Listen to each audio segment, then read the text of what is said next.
Ίσως να το έχετε βιώσει κι εσείς. Εκείνη η φωνή στο κεφάλι σας που σας λέει ότι δεν είστε αρκετά καλοί, ότι η επιτυχία σας είναι αποτέλεσμα τύχης και όχι ικανοτήτων.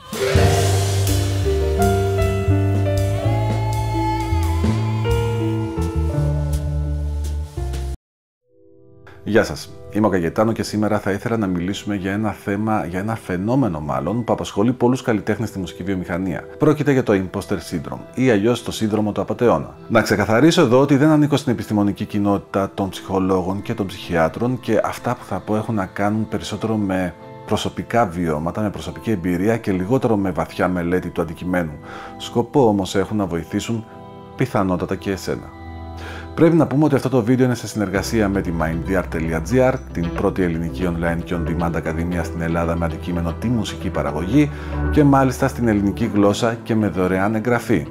Αν ενδιαφέρεσαι να μάθεις γρήγορα και οικονομικά το πώς θα κάνεις τη δική σου παραγωγή με το Ableton Live, τότε ένα από τα σεμινάρια Ableton Live Masterclass με την υποστήριξη της Ableton και της Arturia που προσφέρουν εκπαιδευτικές εκπτώσεις 50% έκαστη είναι πιθανότατα αυτό που χρειάζεσαι.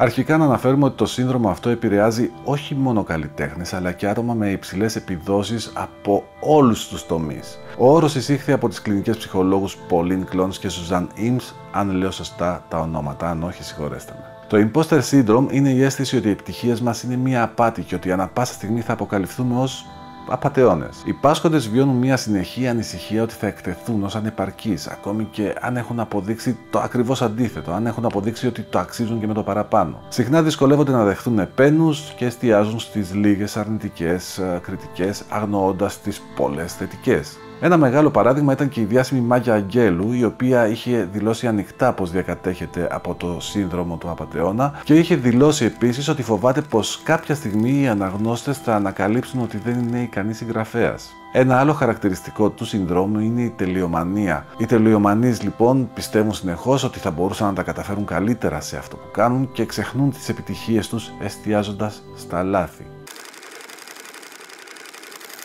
Η αυτοαμφισβήτηση λοιπόν μπορεί να είναι επικοδομητική όταν οδηγεί σε αυτογνωσία, αλλά το Imposter Syndrome οδηγεί σε ακύρωση των επιτευγμάτων. Στη μουσική βιομηχανία, που μας ενδιαφέρει μας περισσότερο, το Imposter Syndrome μπορεί να έχει σοβαρότατες συνέπειες. Οι καλλιτέχνες συχνά αισθάνονται ότι δεν αξίζουν την επιτυχία τους, γεγονός που επηρεάζει την αυτοεκτίμησή τους ή ακόμη και τη δημιουργικότητά τους. Μια μελέτη του Berkeley, του γνωστού κολεγίου, έδειξε ότι το 70% των καλλιτεχνών έχει βιώσει το σύνδρομο του απατεώνα τουλάχιστον μία φορά στην καριέρα του. Η αμφιβολία για τις ικανότητές τους μπορεί να μειώσει την αυτοεκτίμησή τους όπως προαναφέραμε ή και να τους αποτρέψει από το να αναλάβουν νέες προκλήσεις και ευκαιρίες. Ο φόβος δε της αποτυχίας μπορεί να οδηγήσει σε μια παραγωγική παράλυση, καθώς διστάζουν να ολοκληρώσουν ή να δημοσιεύσουν τη δουλειά τους. Βλέπουμε ότι όλα δρουν προσθετικά.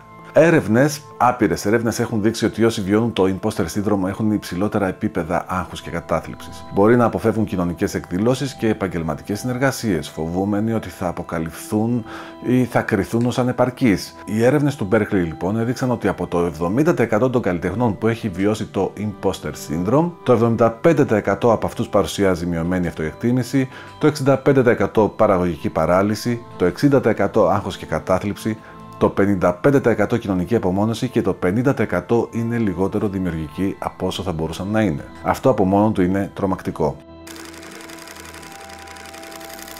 Παρόλο που το Imposter Syndrome επηρεάζει ένα τεράστιο ποσοστό του πλανήτη, δεν θεωρείται μια επίσημη ψυχική διαταραχή. Ως εκ τούτου δεν υπάρχει μια στάνταρ θεραπεία. Σίγουρα όμως το πρώτο βήμα είναι η αναγνώριση του προβλήματος. Προσωπικά θα σας συμβούλευα να επισκεφτείτε έναν ειδικό για να το αντιμετωπίσετε και να αποτρέψετε τις αρνητικές συνέπειες στην ψυχική υγεία και στην καριέρα σας σαφώς. Σας ευχαριστώ πολύ που ήσασταν εδώ. Ένα like και ένα subscribe θα βοηθήσουν πάρα πολύ.